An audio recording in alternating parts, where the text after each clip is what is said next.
All right, we're running. Today is April 14th, 2014. We're at the Atlanta History Center in Atlanta, Georgia. My name is Joe Bruckner, and I'm with Tony Hilliard. We're both volunteers at the History Center. Sue Verhoff, who is with the History Center and coordinates the Veterans History Project interviews for us. And we're honored today to have Mr. Arthur Katz with us. Mr. Katz is a veteran of the Vietnam War, and he's kindly agreed to come in and share his experiences as part of the Library of Congress Veterans History Project. Mr. Katz, we really appreciate you coming in today, and we're honored to have you here. I'm likewise honored to be here. Thank you. Could you tell us your full name and your birth date? Sure. I'm Arthur. Middle name is Ellliot Katz, K-A-T-Z. I was born in Manhattan, New York City, February 19th, 1942. Okay. And what is your current address? 1240 Tynecastle Way, Sandy Springs, Georgia, 30350. Okay. Tell us a little bit about your upbringing. As you know, born in New York City, lived in various locations in apartments in New York City until I was age 12. During that time, one of the things that I think helps people understand perhaps a little bit about my upbringing is never lived in a place that had a shower or a bathtub until I was 13. So weekends were trips to the Y to take a shower or do some deep cleaning, as some would say. Mom and Dad were very hardworking. My mother was a teacher in the New York City school system for over 30 years and commuted into Harlem for that entire time.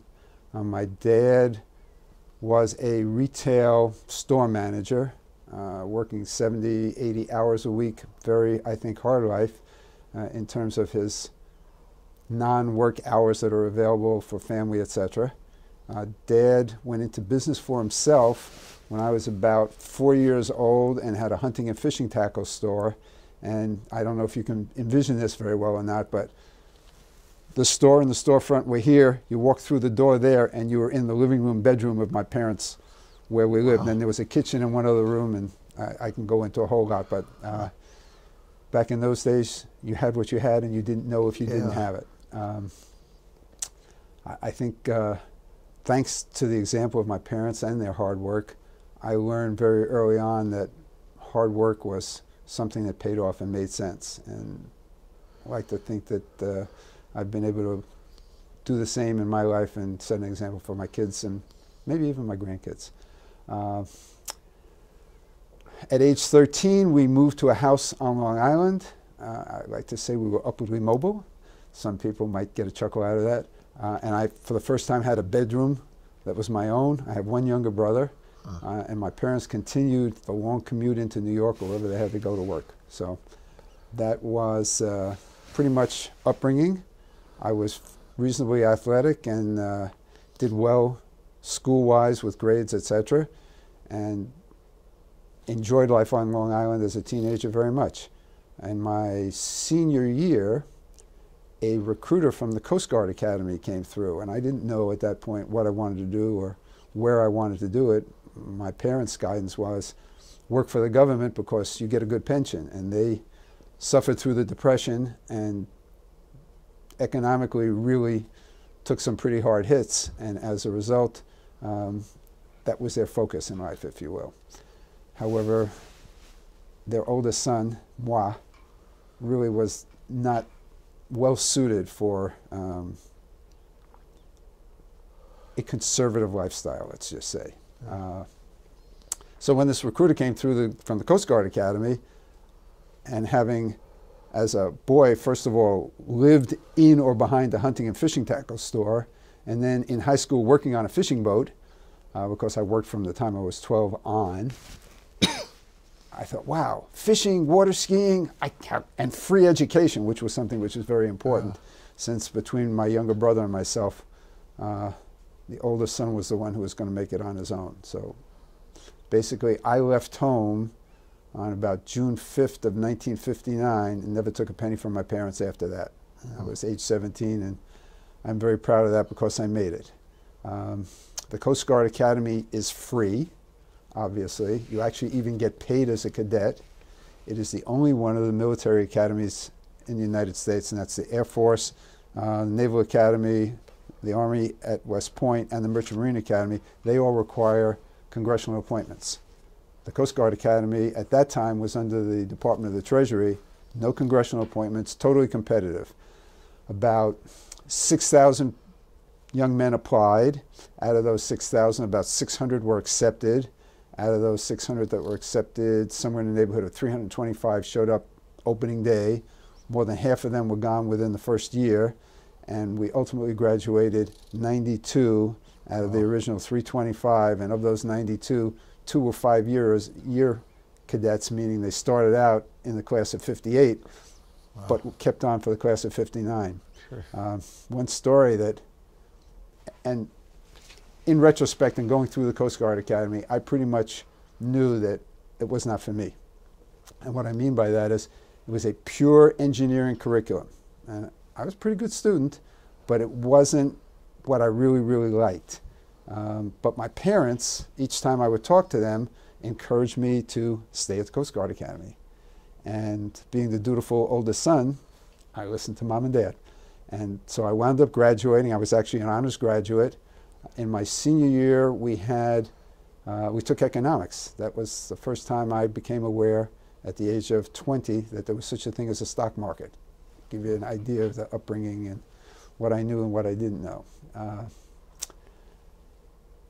Upon graduation, I waited a whole 4 days to get married. I had been engaged for 1.5 years to, at that point, I'm 21 and my bride is 19. I met her on a blind date, what would be sophomore year, and it was an instant connection, if you will. When I graduated from the academy, my first duty was to stay at the academy, and I stayed there for 2 months to oversee the new class that comes in. You may have heard of Beast Barracks or Plebe Summer at the respective Navy, Army and Navy military academies. Well, at the Coast Guard Academy, you have something called Swab Summer, and that is an initial attempt to take raw civilian boys, or young men, if you will, and get them accustomed to and convert them to the ways of the military. Okay. And there's a huge, huge washout rate in those days. And by the way, I didn't mention, when I went through the Coast Guard Academy, I took the very first elective that was ever offered, and that was in my junior year. Up until that point, you just took a pure engineering curriculum, and that was oceanography. And I thought, wow, this would be really neat. So if you can imagine being all excited about actually having an elective and having to use advanced calculus to calculate the flow of plankton in and out of Puget Sound during a tidal change, it wasn't what I thought it would be. However, we took it and we did fine with it. After graduation, as I say, I stayed for the summer. I was one of those selected to be an overseer to make sure that the treatment of the, let's say, the upperclassmen's treatment of the new cadets coming in wasn't over-exuberant. That's a nice way to say it. And my adjunct duty was, I was the water skiing instructor, so I achieved one of my goals in joining the Coast Guard, but it only lasted 2 months. After that, my first tour of duty was on an aids to navigation vessel in Portsmouth, Virginia. And people say, aids to navigation, what's that? Those are buoys, lighthouses, other things that keep boats from going aground or crashing into things. I did that for about 1.5 years as the operations officer. This is a 180-foot vessel. It was actually pretty interesting, pretty exciting, and quite varied. I'm sitting here proudly saying, if you've ever crossed the Chesapeake Bay Bridge Tunnel, it has lights on it to keep ships from crashing into it. I was the guy with the spray paint can who went out and put the X where the lights went, literally. And that was back in 1964, I guess, 1963, 64, somewhere in that range. I also broke ice in the upper part of Chesapeake Bay in the wintertime, so merchant vessels could get to Baltimore Harbor and through the Chesapeake and Delaware Canal, because sometimes that area, which was mostly fresh water, froze up pretty well. I was on several search and rescue missions, fought a huge pier fire in downtown Portsmouth, Virginia. So some very varied experience, and one of the things, you get a lot of responsibility early on. I was then promoted to executive officer of an aids to navigation vessel in New York Harbor. The name of it was the Arbutus, and similar duties. Was there a relatively short period of time, had a wonderful commanding officer who remained a friend for 40 years after that, and I got orders to Vietnam because of what was happening in Vietnam. So if I segue here a little bit, in 1963 or 64, on a routine patrol mission along the coast of Vietnam near Cam Ranh Bay, a helicopter pilot noticed something that looked a little bit different. And so he made a couple of U-turns and went over the area multiple times and saw what was determined to be, through photographs, about a 120-foot freighter up against the bank of the jungle, camouflaged, but there was stuff going on. Suffice it to say, that was the first true evidence that the North Vietnamese were supplying the Viet Cong by freighter all along the coast of Vietnam.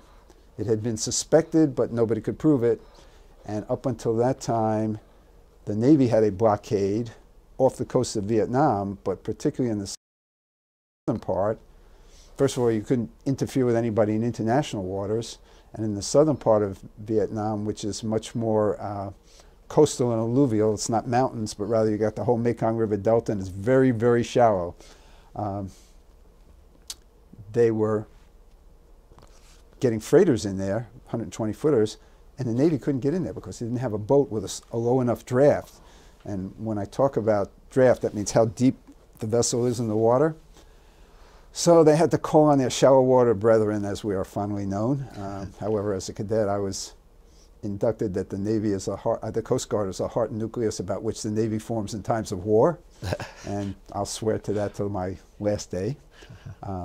So on very, very short notice, the Navy and of course the armed forces in general looked to where can we get vessels that can stay close to shore and yet could deal with a 120-foot freighter and had all the military capabilities, etc. And they turned to the Coast Guard. Coast Guard had something called the WPB Point Class Cutter. That's an 82-foot long search and rescue vessel, steel-hulled with an aluminum superstructure, extraordinarily seaworthy, with a capability of cruising in excess of 1,200 nautical miles, which is about 1.1 miles to a mile, 1 to 1.2 miles, as you and I think of it on the highway, without refueling, and had a top speed of around 21, 22 knots, because you could cruise with a diesel, but it also had a couple of gas turbines when you had to put the pedal to the metal, so to speak.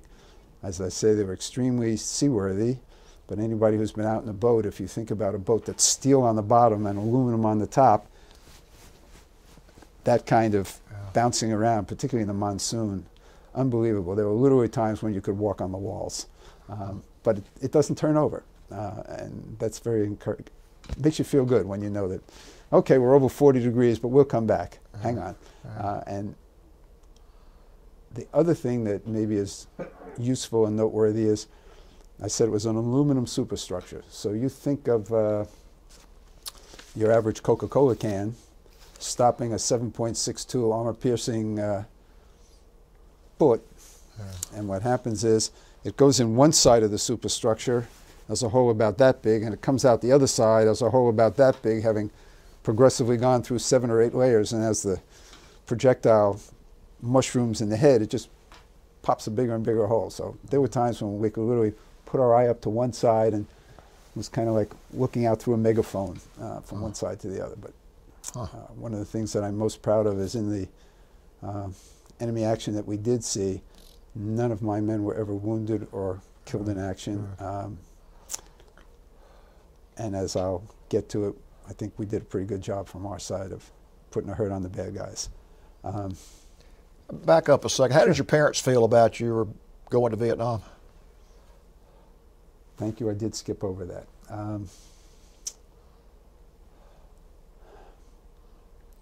Of course, at that point, I was married. So if we get to my wife first, she was about 3 weeks or a month pregnant at the time that I got my orders. And by the way, I got my orders on a Monday, and I was on my way to the West Coast 7 days later. Wow. But Wow. I got off on a little tangent because of just speaking about the Navy's needs, so I need to get back. I'll get back to that. First of all, maybe my emotions, because I tried to go back and get in touch with that thanks to the wonderful outline that I had in preparing for this. First part of me was concern for my bride. Second part was, this is my patriotic duty. I was, in that sense, gung-ho. Plus, I had been trained for over 4 years that the Navy formed around us in times of war, so we better go help them. Yeah. I very much believed in my country and what it stood for, and of course this was the time of the Cold War. You had the spread of communism in Southeast Asia, all the things that were going on. It seemed like the right thing to do. I think my parents were very, very concerned that their boy was leaving, but at the same time proud in the sense that that was his mission, if you will, so he was going to do it. And it was almost like not enough time to think about it, because in 7 days, my wife moved back with her parents. We had to close up the apartment we lived in, which was in military headquarters. We had to get stuff put into storage. Her whole life was turned upside down. And of course, moving back in with your parents, that's turn it upside down times I don't know how many factors. And they were wonderful about it, of course. It was a very tumultuous time in a hurry. When I got to the West Coast, you got your crews together, and everybody was assigned, so it wasn't like pick and choose and that kind of thing. You got your crews together, and the time on the West Coast was designed to prepare us for what we were going to see militarily, but it was really a two-step function. And what I mean by that is the gunboats that we had were not gunboats. They were search and rescue boats in the United States, and this was before the drug war or anything else, so they had no armament on them. They were put on freighters, so 4 gunboats on a freighter sailed to Subic Bay, which is the huge naval base in the Philippines. They had to be offloaded. All military communications were put on them. All of our armament was put on, and by armament, we were, for a little 82-foot gunboat, chock full. We had 550 caliber machine guns mounted, 1 in the bow, 2 midships, and 2 in the aft quarters, and we piggybacked. The machine gun in the front was on top of an 81 millimeter mortar, which is gave us a lot of capability. And then on top of that, once I got to Vietnam, I got hold of, or I traded for, grenade launchers, shoulder self-propelled rockets. We had M16s, M41 grenade launchers, I think I mentioned, anything I could find. Because there's no place to hide on a boat, and the bad guys can hide behind the trees and the branches, and you're just the, people say, well, what did you do in Vietnam? And I said, well, I was commanding officer of a floating target, which is just puts it in perspective a little bit, but of course that was only when we were in close to the beach. So did I answer you adequately regarding my parents' feelings and so forth? Okay. So let's see. Getting back to where we were, sent to the West Coast. On the West Coast, we got our crews together. We were stationed at the San Francisco, right across the bay in Alameda, where there's a major Coast Guard base. Went through various kinds of training, including the Navy has a damage control training course on Treasure Island, which is right in the middle of San Francisco Bay. And one of the things they have is a mock-up of an engine room, which is about twice the size of this room. And that engine room, the ship takes incoming fire, and as a result, the engine room you have to keep the vessel afloat. So you and your crew are in this engine room, and your job is to keep it afloat when they open the valves. And all of a sudden, you've got all this water from San Francisco Bay coming in from pipes overhead or from broken pipes that's bubbling up, and it's like 55 degrees, and you're not prepared for it. And I'm the officer in charge. So I got my men doing all the things we do. And, of course, you learn how to slip fittings on to stop the leaks on the pipes and so forth and so on. And there was one stanchion about this big. The pipe had been cut off, and it was jagged, and there was water pouring out of it. And we got everything else under control, and we didn't have the right plugs, etc., to put it in. And I grabbed one of the fire hoses, brand new fire hose, grabbed one of the fire hoses, folded it in half, put a plug on top of it, and I said, hammer away. And all of a sudden, these Navy guys come running in and say, you can't do that, that's a new fire hose. And my job is to stop the, anyway, just a little bit of brevity, or levity, I should say, regarding that. But we got an A, if you will, for doing a wonderful job of controlling the damage in the engine room. I personally spent every single day getting up early when we were in Alameda and running between 6 and 12 miles every single day, because I knew that I was going to be as fit as I could possibly be for whatever was coming. The next thing that we got to do, and you'll love this, it was Christmas week. During the month of December, the only survival school that was open in the United States was the Marine Corps Mountain Warfare Training Center in a lovely place called Pickle Meadows, California, which is on the California-Nevada border, 12,000 feet up in the Sierra Nevada mountains. So in the middle of December, I did my first survival training for Vietnam. The snow was plowed off the roadway, and it was literally 12 feet high on either side of us. They'd get us up every morning early, go outside in this below freezing weather, and have to do calisthenics and push-ups, and you did it with gloves on. When you did the push-ups, at the end you took your hands out of the gloves because the gloves were frozen to the ground, and then you would run uphill to the mess hall. Thanks to my perhaps foresight or whatever it was, I was always the first one to the mess hall and always managed to get in a full meal because you only had so much time, then you had to move to your next activity.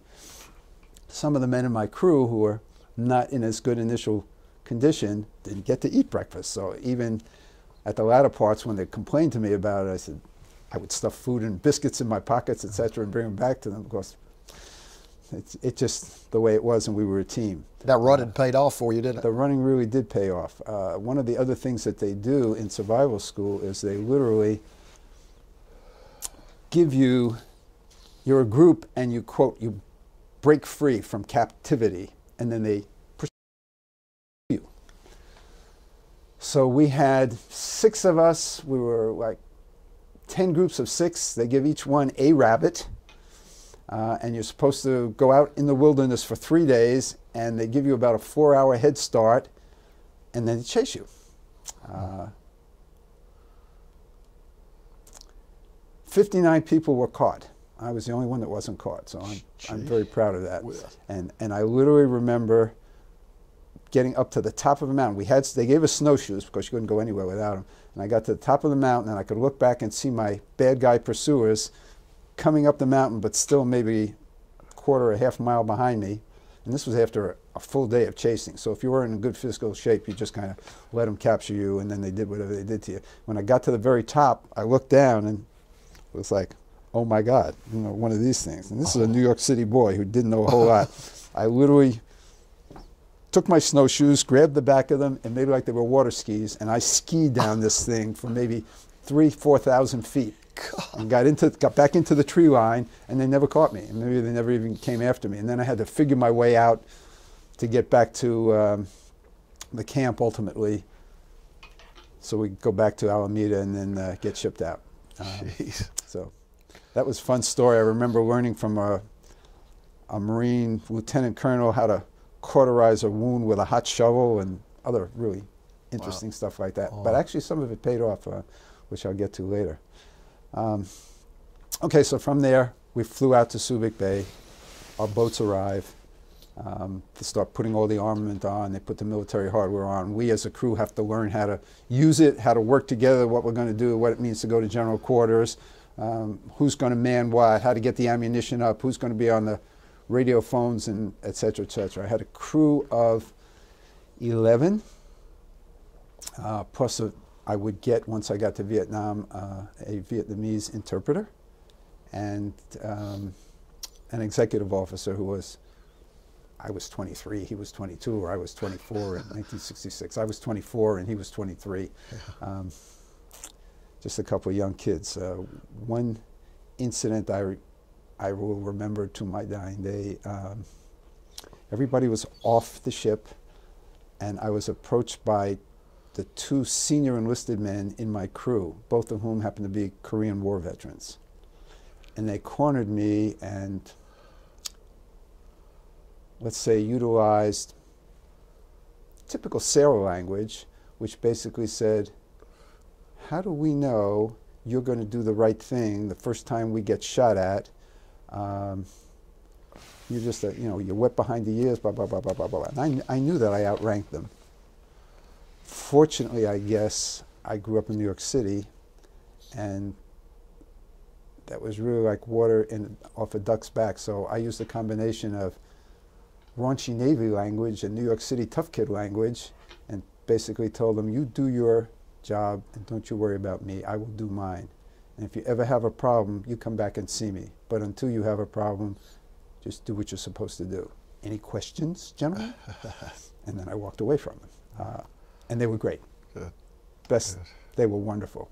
Everybody in my crew was really pretty good, but they were the leaders and they set the tone, and I remember them fondly to this day. So we go through all our shakedowns.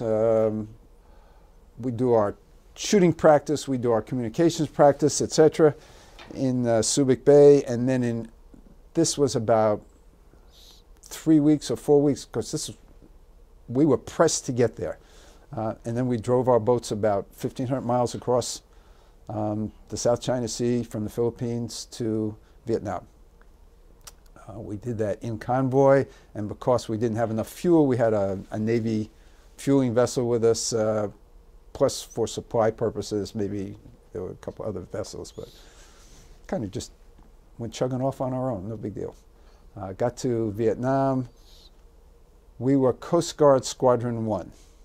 Coast Guard Squadron 1 was made up of 3 divisions, Division 11, Division 12, and Division 13. Initially, it was Division 12 and 13, and ultimately, just basically, if you know the coastline of Vietnam, which faces east against the South China Sea, the northern part became Division 11, headquartered in Da Nang. The central part became, or stayed, became Division 12 and Division 13 further south. We were based in a place called Cat Lo. Cat Lo is near a lovely resort called Vung Tau. Cat Lo is about 40 miles south of Saigon and very near the mouth of the Saigon River, which, if I do this in reverse, still runs south from Saigon. And then, to get it straight in my brain, of course I have to reverse myself, to the west, over here, is the Mekong River Delta. And so all of this is pretty flat jungle, this whole area, predominantly controlled by the Vietcong. And in fact, one of the things, the river that goes to Saigon, which is called the Saigon River, cleverly, merchant vessels on an ongoing basis would be fired upon from the banks by the Vietcong. And if they were able to sink a vessel in that river, it would basically block the river, and then you'd have no commerce being able to get up to Saigon. So one of the jobs that we had very quickly was to do the best we could to control both of those banks. And the west bank to the Mekong River Delta was an area that was designated as the Rung Sat Secret Zone, controlled by the Vietcong, and constantly Marine patrols, SEALs, whoever were going in there to try to disrupt, and then it became our responsibility on the outside to keep things from moving in and out of there. Can we pause for a second, please? 6th was the date I got married. I ought to get that straight. That was a Sunday, so the 5th was a Saturday. The 4th was a Friday. The 3rd was a Thursday, June 2nd, 1963. When you go back on tape, at some point give us the year or when it was you were there. I know you sort of said Sure it will. just to be sure we Okay. keep the timeline while you. Okay. We're running. I wanted to make sure we got that. So. Great. All right. Well, timeline-wise, We'll wait till we get back on the. We are. We're good. We're running. timeline-wise, I got my orders to Vietnam in September of 1965. I was in the Philippines right after New Year's, 1966, and I was in country in Vietnam either late January or early February 1966, and I was there for most of 1966. Okay. On a combat status, if you will. There are a couple of things that I thought of, by the way, just while we took the break. One was putting things in perspective when I talked about my concern for my bride and her being pregnant and so forth. You did get, at about 6 months in country, an opportunity to have R&R, rest and relaxation. You got 5 days to a week, and you could go to any one of 3 or 4 places. And one of them was Hawaii. And that was an opportunity, if you had a wife or loved ones, to fly to Hawaii. My bride, my wife Carol, chose not to do it. And the reason, and this is why I'm quite poignant, she said she couldn't say goodbye again. So, you get a sense for how difficult it was without saying it in too many words. Another thing that I glossed over was while we were in Alameda, in one day we got all our inoculations for going to the jungle. So in one day I was hit up with like 5 or 6 inoculations, including gamma globulin, which you get for the plague, and that's done volumetrically. So if you are a heavy set person, then they get on a horse and ride up to your rear end with the needle because it's that big. And I had my chief gunner's mate, who was one of the people I referred to, who was a Korean War veteran. He weighed about 240 pounds. And I think they put something in a fire hose and approached him with it. But, we also got all of our dentistry done. Dentistry we needed, and I will tell you dentistry we didn't need. In the event that, God forbid, one should get a toothache or an abscessed tooth, that was not good because you're looking at someone who has never had a cavity in his life, but has had to have several teeth crowned because of the fillings that I got on a preventative basis to keep me from getting cavities when I went to Vietnam. So whatever dental work I've had is as a result of that. I have literally never had a cavity in my life. So that was a second thing I wanted to mention. And the third thing that I had forgotten was when we were in the Philippines, we also had jungle survival training. Thank goodness. We didn't just have the snow and the ice back in California. And we went out with, there are pygmy Filipinos. They're actually called negritos. And these are people who live in the jungle. And in 3 or 4 days, they taught me more about jungle survival than I'm not sure I could have learned any other way. And then it was just a matter of how much can you retain, how to catch fish in the streams, what bugs you can eat, what flowers you could eat, what snakes were poisonous, what weren't, how to set snares for wild birds, and just and how to be very, very, very quiet, and how to hide if you had to hide, and if bugs crept and crawled all up and down your body while you were hiding, how not to move and how to get a mental state to avoid it. It was good. It was really good because you had a certain amount of self-confidence should something happen. Yeah. Okay, so now we fast forward back to Vietnam. We get there. I talked about the Rung Sat secret zone and having to patrol around that. Shortly after we got there, one of our gunboats was on a night patrol in the Soi Rap River, which is the western boundary of the Rung Sat secret zone. A junk came out. They got into a firefight with them. They came out on top. The junk came out. Good guys 1, bad guys 0, if you will.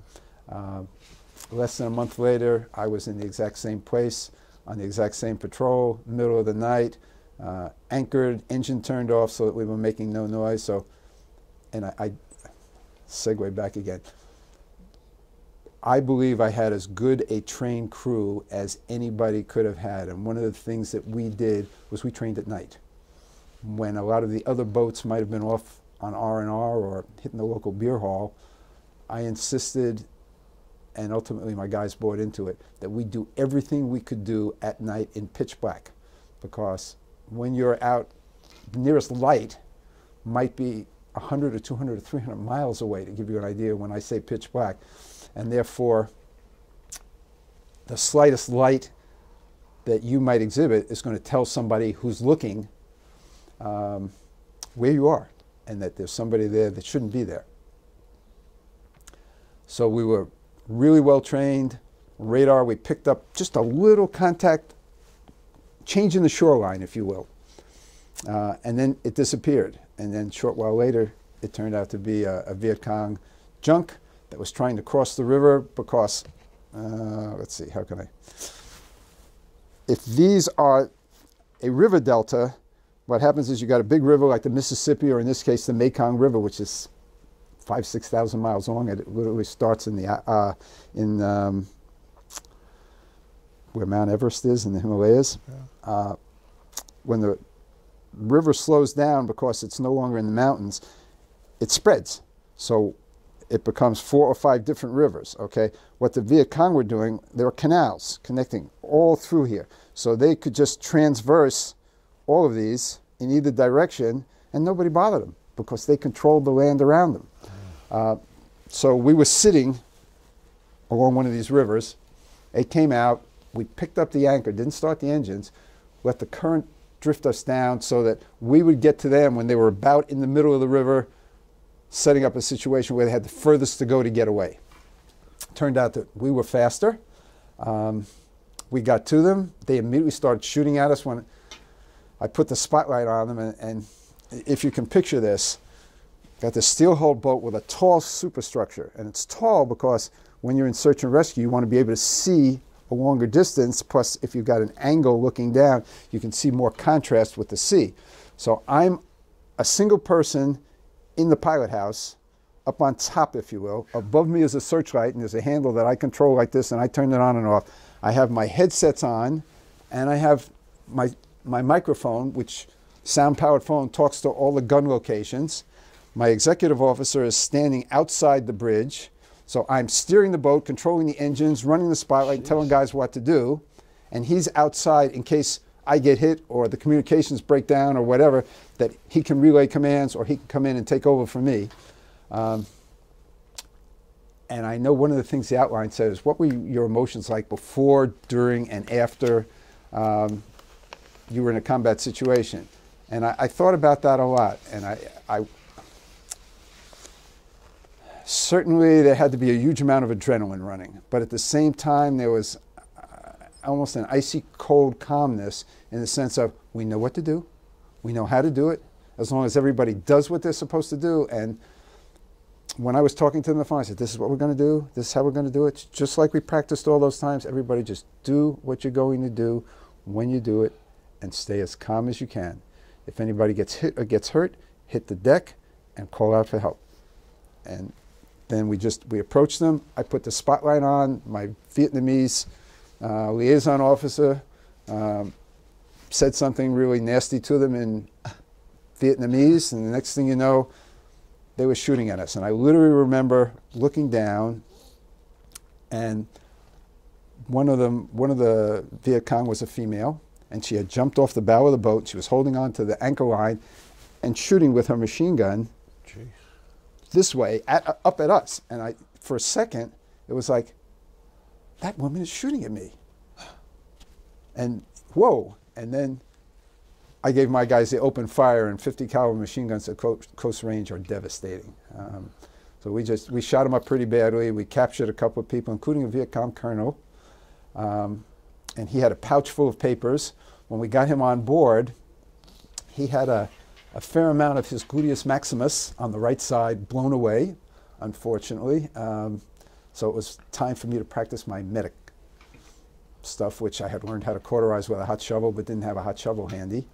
I knew to put pressure bandages on him and shoot him with morphine. And in those days, your morphine kit was a little, like a tiny tube of toothpaste with the needle on the top, and you just rolled it up like a sardine can to, after you squeezed it, to get the morphine into the guy. So I jab it in and I squeeze it. It doesn't work.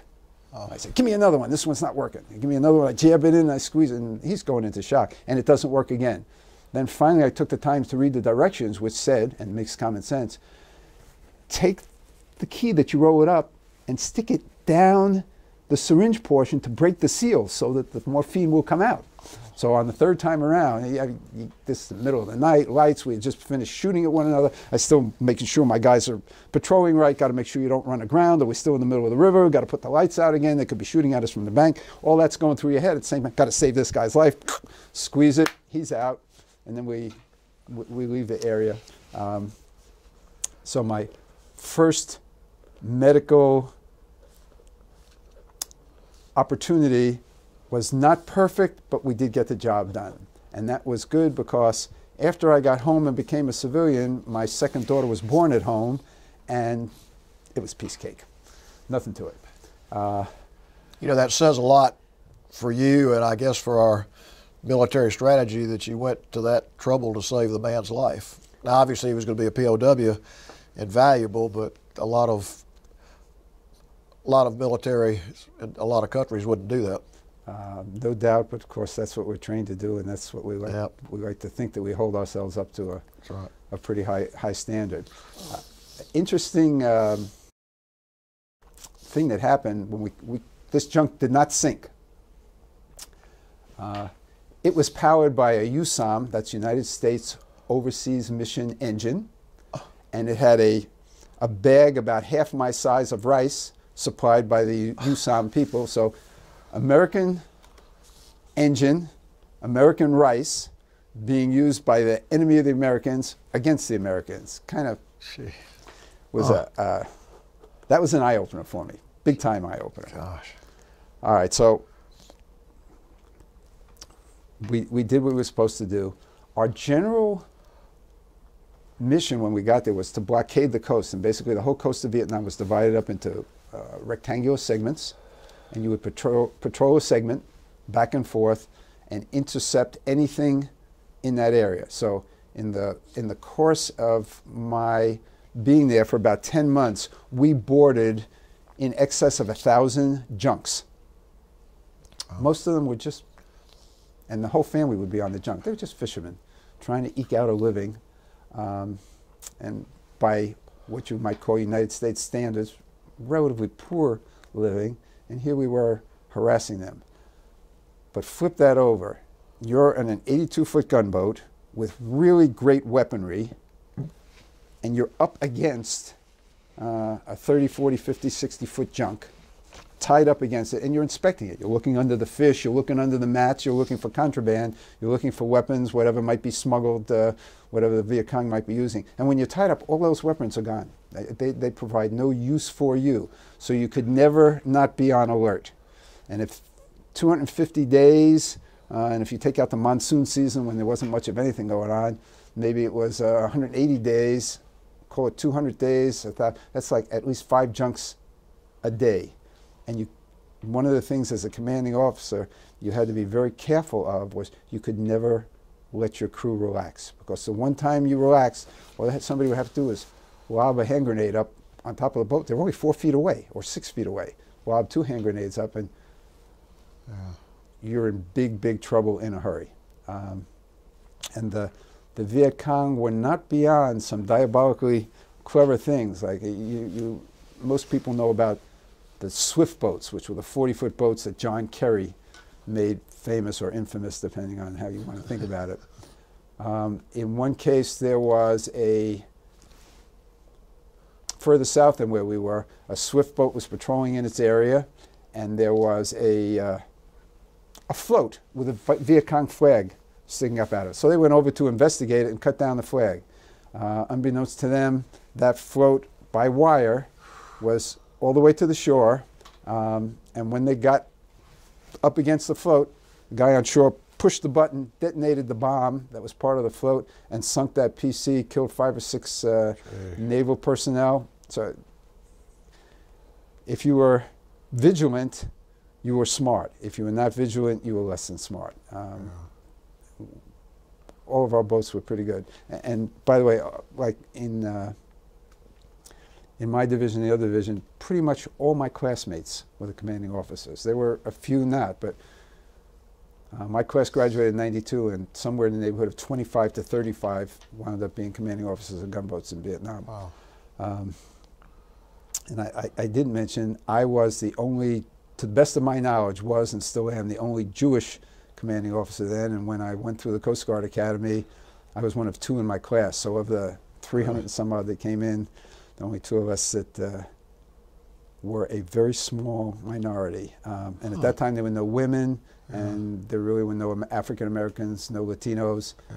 So we were it. And that had some interesting side notes. Did people have any issue with that? Yeah, people had issue with it. Really? A couple in particular that I can think of, but tough boy from New York City. Yeah. You got to do what you're told, but hard to break.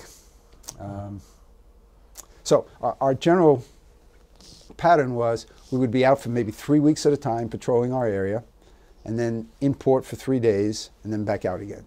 And sometimes more, sometimes less. Most of our supplies came from what they call Unwrap, which stands for underway replenishment. One of the things that I made sure we intercepted was the Navy was blockading 15 miles, 20 miles right at the edge of international waters, 12 miles off the beach. They couldn't get in closer.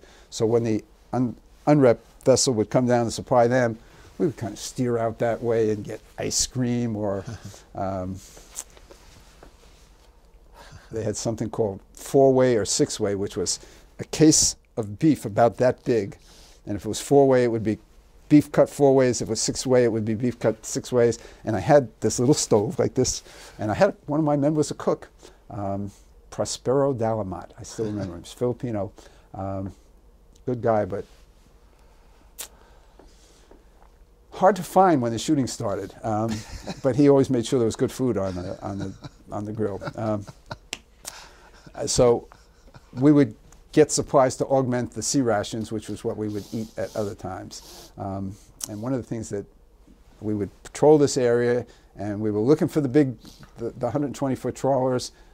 Some of my classmates ran into those, and I'll get to that a little bit later.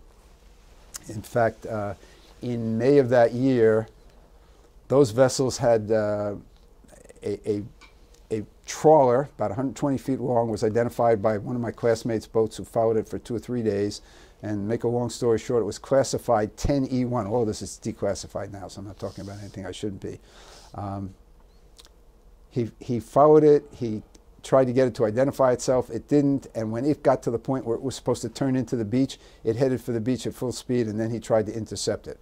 These were, even though they looked like fishing boats, they were armed. He had either 3 or 4 out of a crew of 11 wounded in action. He lost all his communications capability. The vessel ran aground off the beach because it didn't get to the river mouth where it was trying to get. And all of this is happening in the middle of the night.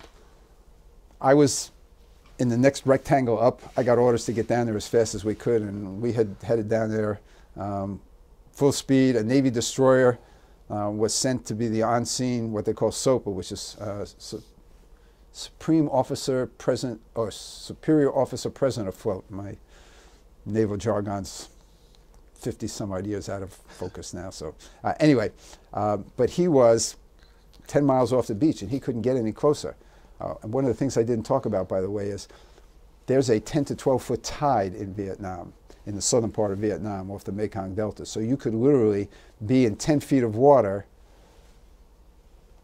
and 6 hours later, if you weren't 10 miles out, you were in no feet of water, and you were aground. And that'll come into play a little bit later when I talk about something else. So anyway, when I got there, I took over as in charge of communications. The beach was Vietcong controlled, and so we tried to provide suppressing fire, keep them on the beach, keep them from unloading any of the munitions until daybreak. Daytime came, and they called in air support, and I still see the picture. You don't hear the jets coming. And the next thing you know, the whole beach literally explodes. Just the palm trees are gone, the sand is gone, just amazing. An napalm, and you hear the exhaust, and the jets are gone again. And then there was minimum beach fire. We waited until the Vietnamese Navy came with their junks, because we worked with them, and their junks were able to get in, and they offloaded tons of ammunition, and it was all Chinese Communist manufactured. They, of course, supplied the North Vietnamese, and the North Vietnamese were doing this. So that was a second major incident that I was involved with. I was also, my boat was a Coast Guard cutter, Point Cypress, WPB 82326. Very, very proud of the Point Cypress.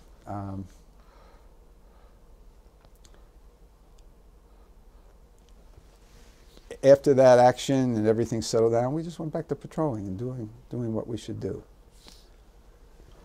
In June, I was on patrol off the mouth of the Mekong River Delta. And by the way, there were fishnets set up all along here. Big, basically palm trees driven into the muck and the mud, and then nets strung between them and then driven in again. The charts that we had were from the late 1800s. This was 1966. Okay, literally to say that, you know, they talk about the Mississippi River, how the delta moves. Well, the river that was supposed to be here was now 5 miles over here, and none of it was of any good at all. I'd like to say that I was fortunate, having fished a lot on the south shore of Long Island with my dad, and learned to read the waters. So you could see where the sandbars were, and that was very helpful. Anyway, in June of 1966, I saw some intelligence reports which talked about this infrastructure that I was talking about, where the Vietcong were moving through here, that said that they were doing major supplying that way. And nobody had been up those rivers except the Vietnamese Navy in their junks. And I requested permission to go in and conduct a nighttime radar surveillance patrol. So it got dark there around between 8 and 9 at night.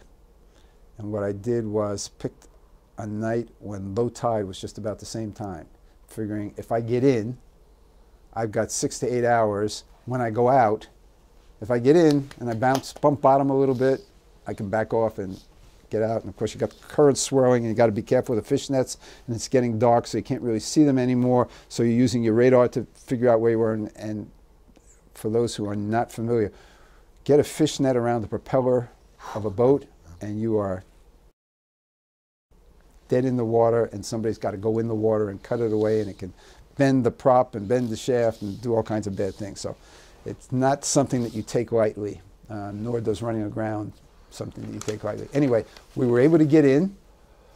This was the Cochin River, which is one of the rivers of the Mekong Delta.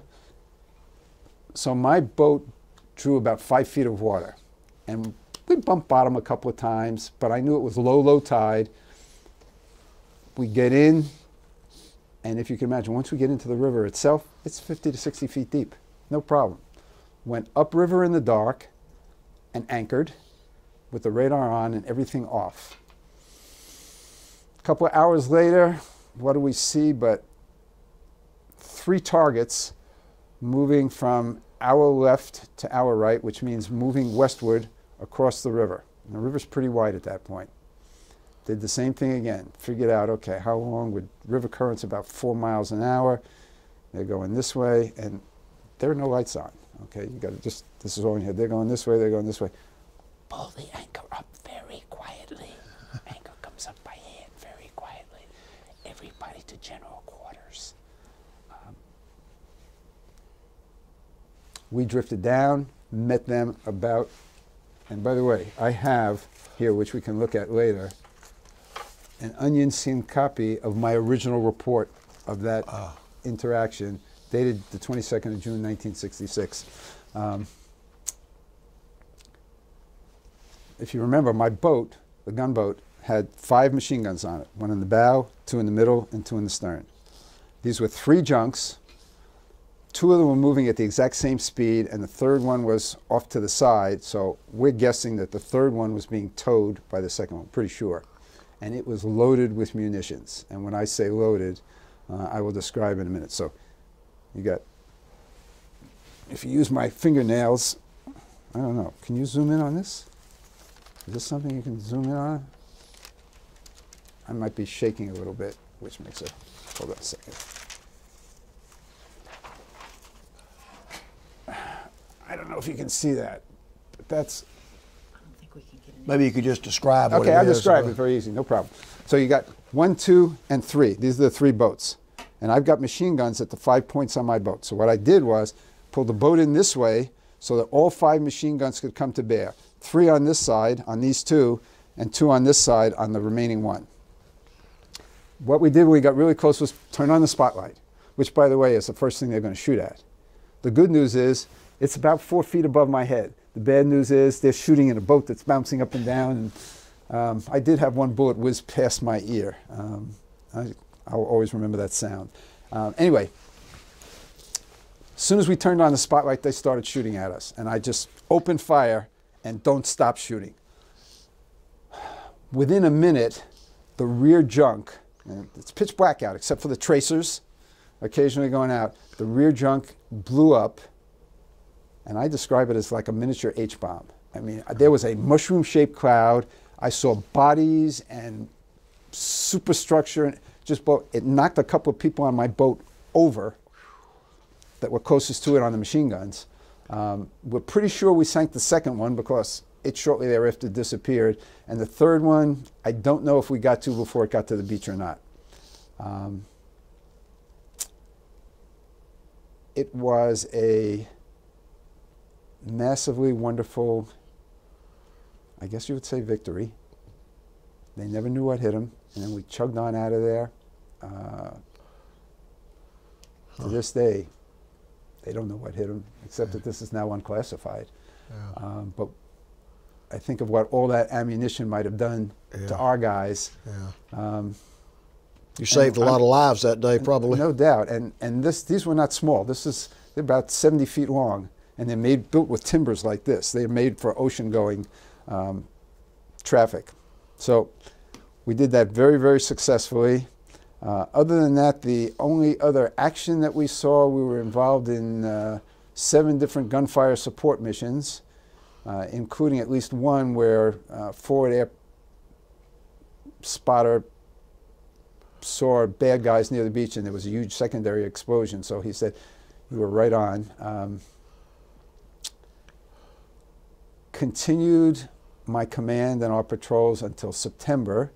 In September, one of my classmates was killed by friendly fire. U.S. jets up near the demilitarized zone mistook his gunboat, which was just like mine, for a Vietcong trawler. Oh. He was killed. Some of his classmates, some of his crew were wounded. They sent me up there to put his boat back in operational readiness, train a new crew, and then turn it over to a new commanding officer, because basically you were there for a year's tour of duty, and my time was getting short. That was a very sad undertaking, but it transferred me to Da Nang. I left my boat, turned it over to a new commanding officer,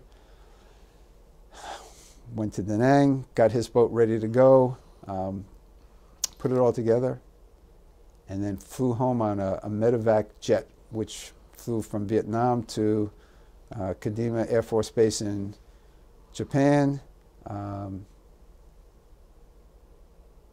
refueled, and then flew over the pole to Dover, Delaware Base, Air Force Base in Dover, Delaware, at which point,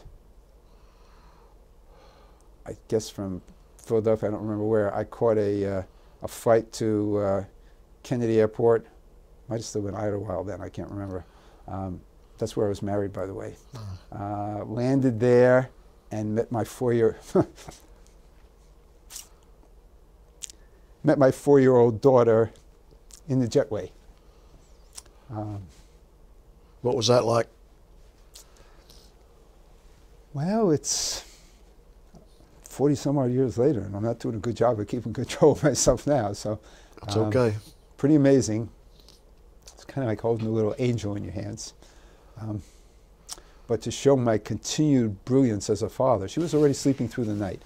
So when I got home, of course my wife was there, my in-laws were there, I think my parents were there. And then it was back to Coast Guard duty. Coast Guard duty at that point was, I was made the Assistant Chief of Search and Rescue for the 3rd Coast Guard District, which basically goes from Point Judith, Rhode Island, down to Ocean City, Maryland.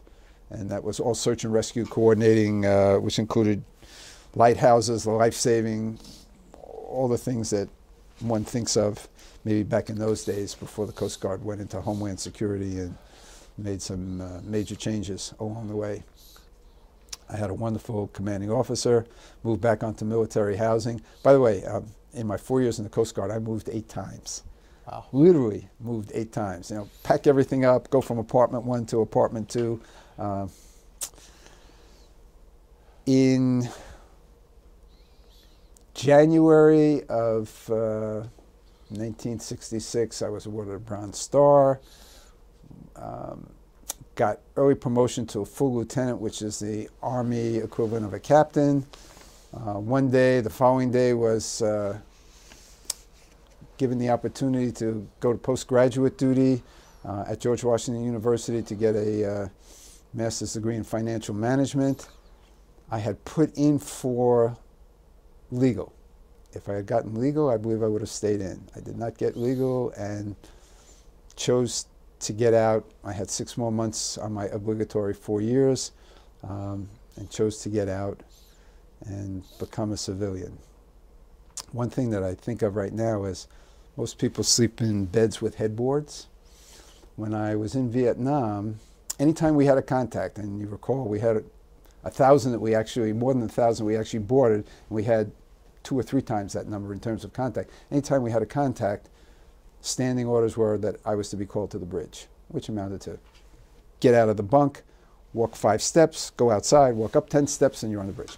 But I had a sound power telephone right above my head. So this, in the course of 10 months or so, was some number of thousands of times. When I got home, anytime there'd be any noise, my hand would go up like that. I would smack the hell out of it against the headboard. Wake my wife, wake the baby, whatever. And like, oh. Literally, we took a piece of foam and put it up there. So until I got out of that built-in reflex habit, was to keep me from getting hurt and waking up the folks in the neighborhood. But other than that, and other than, of course, the political climate that we came back to, I was, I think of myself as having been relatively easily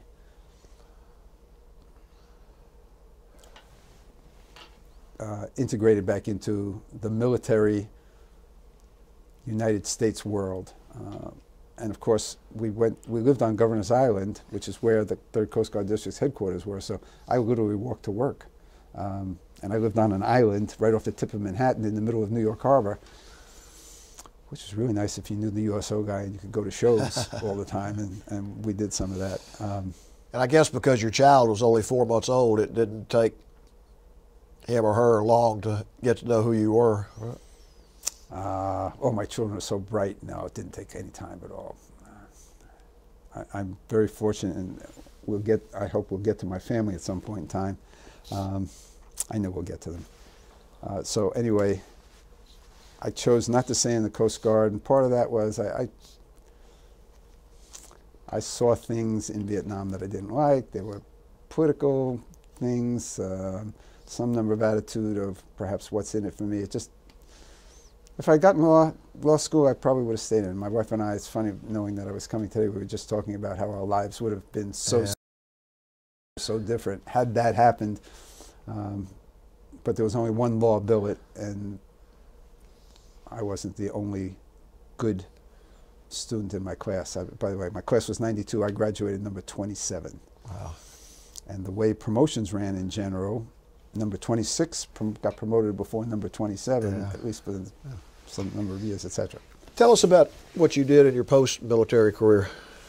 I can do that. I knew that I didn't want to be an engineer. I knew that I wanted to make as much money as I could because I went into the Coast Guard Academy without any money.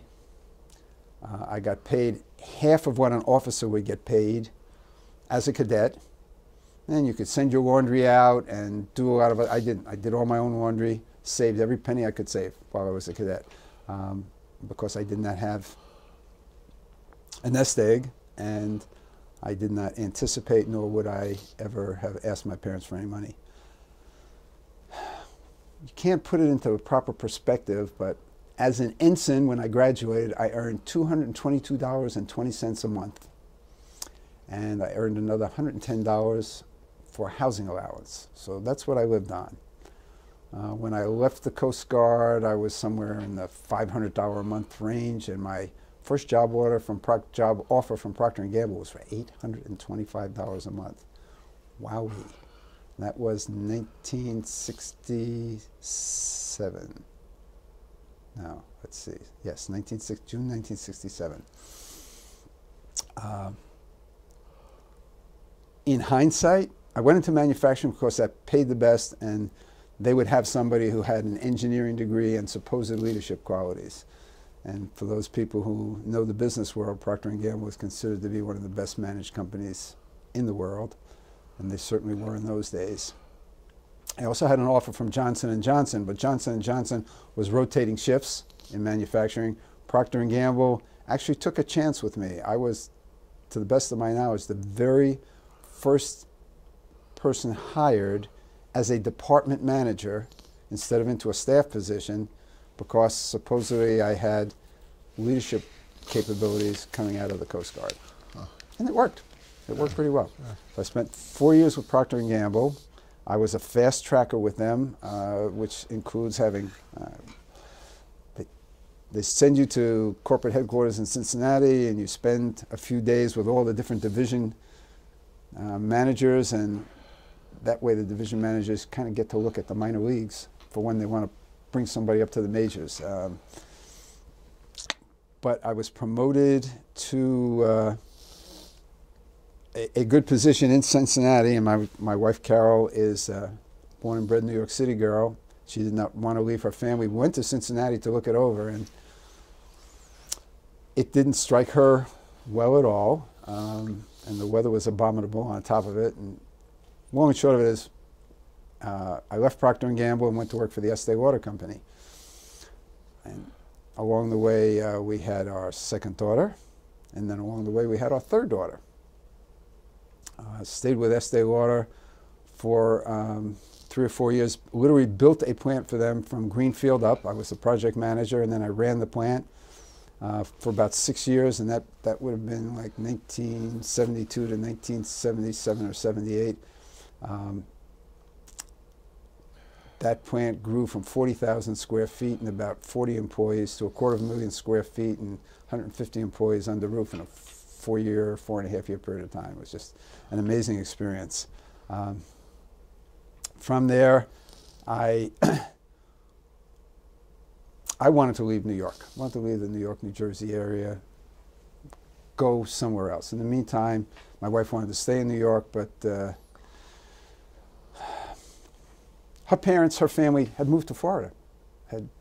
She had one brother in Texas, another brother in Florida. Her parents were in Florida, grandparents in Florida. One day I woke up and said, "Honey, they were all in Florida." And she kind of said, "Okay, you got me. We can move."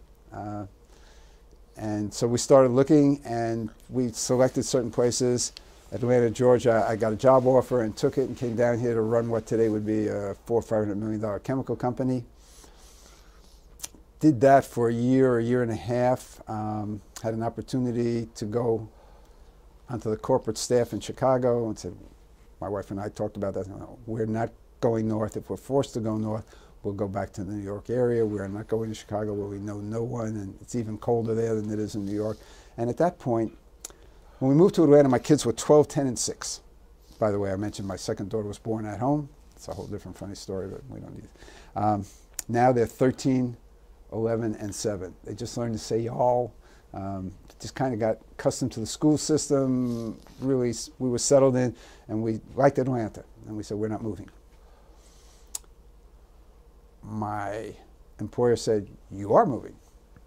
Then I played my ace of spades, and I wound up being unemployed. In Atlanta in 1980, there were not a lot of manufacturing opportunities. If you wanted to get into manufacturing, the biggest industry was textile, and textile meant you had to be in Lafayette, Georgia, or in LaGrange, Georgia, someplace like that. Long and short of that, I decided, all right, I'll go into business for myself. Looked at first manufacturing and found out that took a lot of money for inventory, for building, for machines, etc. Didn't have the money. Oh, and by the way, I'll come back. Then looked at retail and said, no, I don't want $2 an hour people that I have to replace all the time because they want to leave and deal with that, and 6.5 day weeks, which I saw with my father. So I was looking for something that I could use my experience, and where if I worked hard, the odds of being successful would be very good. Saw an ad literally in the Wall Street Journal for an executive recruiting franchise. My father-in-law, who was a certified public accountant, had had a client for 20 years in the executive search business in New York. So he knew something about it. So we looked at it. We bought an existing business in Roswell, which turned out to be a shell, and that required some legal adjustment. But anyway, hard work. And 33 years later, I had a very successful career in executive recruiting. It's a business where if you work hard, you never know if you'll get a paycheck.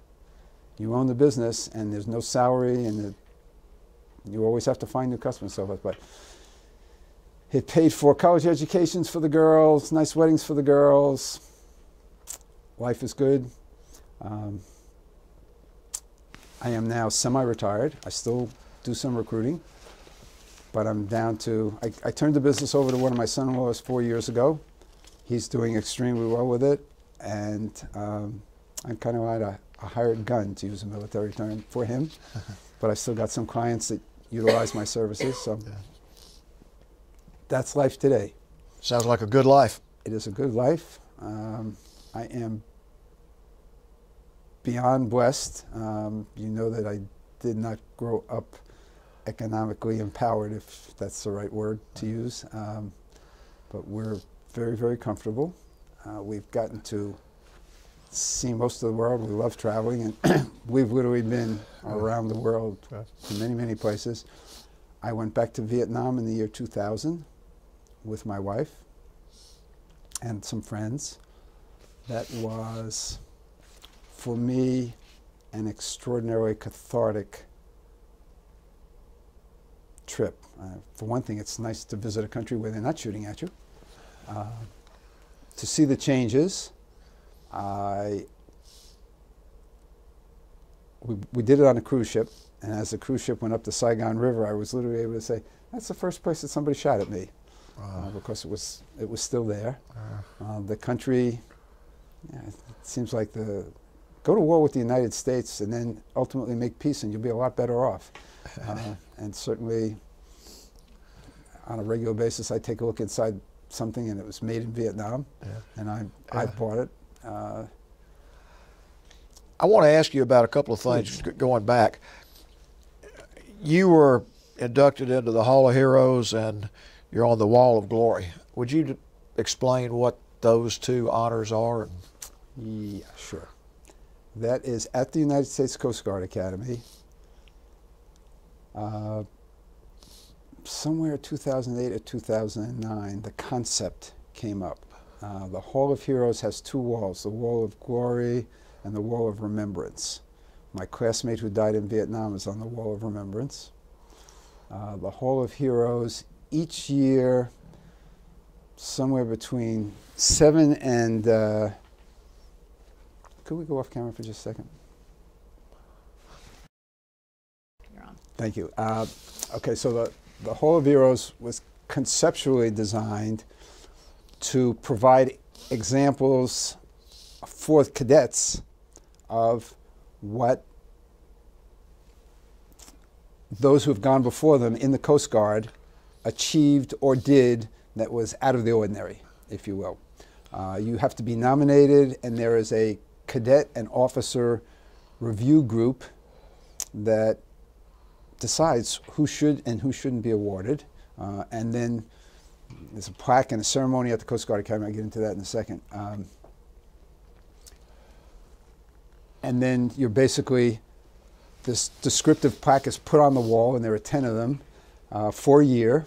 And then after that, that plaque is taken down because the next group goes on. So I'm in maybe the third or fourth group that was recognized. One of my classmates, who was not somebody who I was close with as a cadet, but who was the operations officer for Coast Guard Squadron 1 for a good part of the time that I was in Vietnam, and knew what the Point Cypress accomplished, if you will, wrote up a recommendation for it. I didn't even know it existed. And then I was contacted by them, and after, I guess, suitable screening, they decided that I was worthy of it, and I'm extraordinarily proud of it, not just because it happened, but I had the opportunity to take my entire family, and my entire family consists of my three daughters, their husbands, who are all terrific husbands of their own, and as I said, I would get to my family. I'm more proud of that than if I leave my wife and I leave any legacy behind, it is my family. And we have 7 grandchildren, and they all live within 3 miles of me. Wow. So I am blessed so many ways around. And all of my daughters, we sent them to school somewhere else, and we told them to go find a job somewhere else, and chased them out of the house. But they all came home, and my wife just did just an incredible job of making sure that the daughters knitted with one another really, really well. So they are so close, and now the next generation, not a week goes by that one of the cousins doesn't sleep over at another cousin's house, or one babysits for the other, because my oldest is now 18 and will go to college next year, and the youngest is 9. I just came back from a Hilton Head vacation with the 9-year-old and the 11-year-old. Just had a wonderful time. So so I was able to take all of them, which is, we're 15, plus the chairman of the board of the company, which is Management Recruiters International, who became a dear friend and mentor. He and his wife came, and he was in his late 70s. Some of our best friends came. We literally filled the bus. And they attended the ceremony. I taught my kids how to march. I didn't teach them very well. We marched in formation in the quadrangle. They got to shoot off the guns on the parade field. They saw the whole Corps of Cadets march in review of those who were inducted into the Hall of Heroes. And by the way, some number of my classmates were also inducted, so that was a great additional piece of pride. They got to go on board the Coast Guard cutter Eagle, which is a 300+ foot training bark, which means it's a sailing ship. I sailed to Europe twice on it. And that is an experience that is quite unique. Very few people have the opportunity to do that. They got to do it and explore it and climb on the lines and turn the steering wheel and touch and feel, if you will. It was wonderful experience for them and for you. Wonderful experience. Got to show them the Coast Guard Academy. Got to tell them some funny stories about things Grandpa did or didn't do as a cadet, or did or didn't get caught at as a cadet, depending on. You brought a couple of newspaper articles. I did, yes, I forgot. Okay, thank you for reminding me. Those. Just, I saved a lot of stuff wherever. This one, these two, this is from Newsday, which is a daily newspaper on Long Island from March 24th, 1966, which talks about that first engagement that I was talking about on the Soyrap River, which my mother cut out and sent to me. And back then, so this is just a copy, the interesting thing about it is my parents found out about it in the news before they got any information from me. And because in those days, you try to explain to my grandchildren, no internet, no radio, no portable phones, all that kind of stuff. I found out about my oldest daughter being born about 3 days after she was born. I was on the bow of my ship when a radio telephone message came through. Congratulations, the Red Cross arranged this. You're a father. Mother and baby are doing fine. Wow, that's great. Boy or girl? Dead silence. 3 days later, I find out, because it's got to go halfway around the world again and then come back halfway around the world. So I find out that it's a little girl. Everybody's still doing fine. So this was about that. And this other article, this was in Pacific Stars and Stripes, and this is Junk Stages Shootout with Coast Guard. It's the same, it was big news back in those days. When I talked about the 10E1, which was a trawler, this is the actual congratulatory message from the head of the admiral who was in charge of the Pacific Fleet to our boat. And this is what they call onion skin. I'm sorry that it's moving around a little bit. The hands aren't quite as steady as they used to be. This is the actual one from 11/12/40 Zulu, which is the time period, 11 May 1966, which I've kept all these years. And then, this is no longer confidential, but it had to be debriefed. After the 3 Junk Cochin River battle, if you will, that took place, which was very unique, I then wrote up, and you can see it was in, this is debriefing report of Lieutenant Junior Grade Arthur Katz, engagement with 3 enemy junks and subsequent destruction of 1 junk June 16th, 1966. I typed this. Now, I typed this on a boat.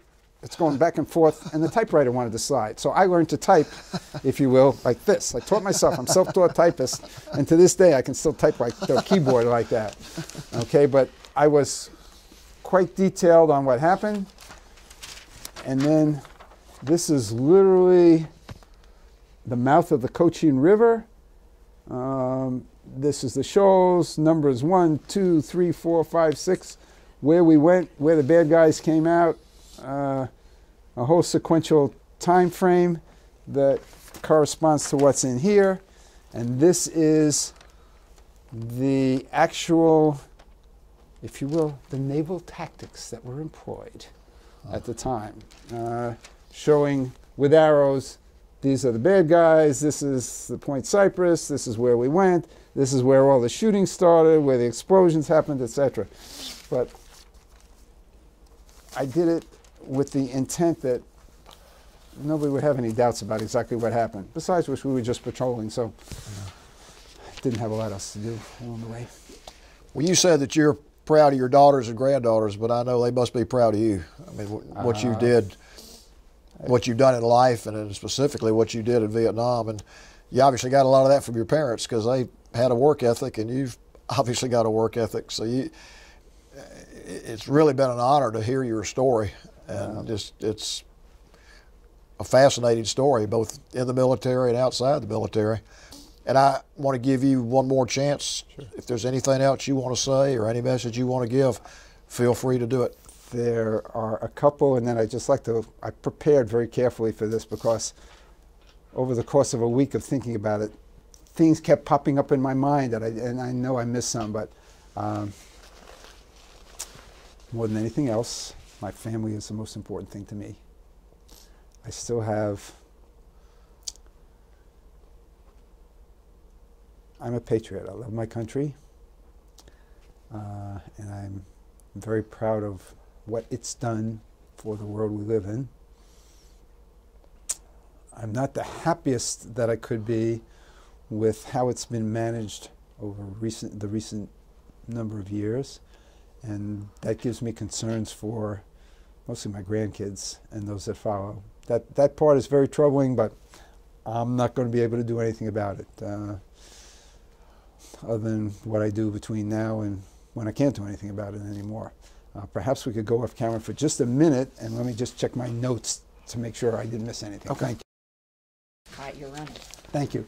I didn't realize that I have 4 pages of notes in an outline form that I had made just trying to think of to be as comprehensive as I could be. One thing is, yes, I'm extremely proud of my family, and I didn't mention that my bride and I have now been married, if you do the math, 50 years. Congratulations. So, thank you. That's pretty wonderful. And we got to celebrate that with the entire family, which was just an amazing experience. And just to keep it nautical, we went on a cruise. And of course, they love that. Back in history, when I got out of the Coast Guard, all I had was this engineering degree. And I knew that I didn't know anything about business. So I said, I got to get my MBA. And I also wanted to stay in the reserves. So here's my wife trying to raise a couple of kids, and I'm gone 3 nights a week, 3 hours a night for 3 years to get my MBA at night because none of my engineering credits transferred over to the MBA. And I did that on the GI Bill, so thank you, Uncle Sam. And I was also gone, of course, 1 weekend a month. And my wife, who was very accurate, said, look, you can't do all this. I mean, we need to, okay. So I had to give up the reserves, which I did. It's fine that I did. I wish I hadn't. But getting the MBA was very, very important because it really allowed me to thrive in business where I think I wouldn't have been able to if I hadn't done that. So that was one thing I wanted to add. The last thing is just a story. In international waters, various countries will fish. And I talked about having to get supplies. Well, on a regular basis, there were Chinese trawlers that would fish. And there's just people making a living fishing. And we would go out and inspect them, and as long as they were in international waters. Well, one day we went alongside as they're pulling up this net full of lobsters. And my crew would have given their teeth for some lobsters. And we're trying to figure out how can we, you know, we can't offer them weapons. We can't, what do we do? Realized that we had some Playboy magazines. One of the crew goes down and gets a Playboy magazine. We're alongside this trawler. He opens it to the centerfold and flips it open like this. The captain of the fishing boat goes, next thing you know, we got the 2 boats next to one another. We hand over the Playboy magazine. The net swings over. It opens up, and this maybe a half a ton of fish and lobsters drops down on our deck. And you see these crazed, 12 crazed Coast Guardsmen trying to slide over the edge and go back in the water, trying to capture these things and get them in buckets or push them down into the hold. And it was wild and fun. But perhaps if I leave you with that last note, you always tried to have a little bit of levity in what you were doing when you were there. We got these magazines from, the Navy would send these P2Vs, which would drop a shell casing. If you took a big shell, but it's watertight. And they would fire along at 150 miles an hour. I particularly remember them doing it during the monsoon, and thank the Daughters of the American Revolution or whoever, baked cookies. And we would have magazines and cookies in there. Well, this thing would hit the waves at 150 miles an hour, boom, and then go skidding across the waves, and we'd go after it. When you opened it up, the cookies were cookie crumbs. And the magazines had the cookie crumbs all through their pages. So I'd assign somebody to go page by page over the table, and we'd have, at the end, a pile of cookie crumbs, and then we would draw numbers for who got to use the spoon first to eat the cookie crumbs, because that was a huge, wonderful break from our sea rations when we had to eat sea rations. So it's not all about food, but you know, an Army fights on its stomach, well, so does a Coast Guard. And with that, I think I've covered everything that I wanted to cover. That's a great story to end it on. Thank you. I appreciate the opportunity to do this, and it's just an amazingly wonderful project. And I'm very proud to have had my day. Thank you again. Well, thank you for being here, and thank you for your service. Thank you. And you too as well, of course. Thank you. God, that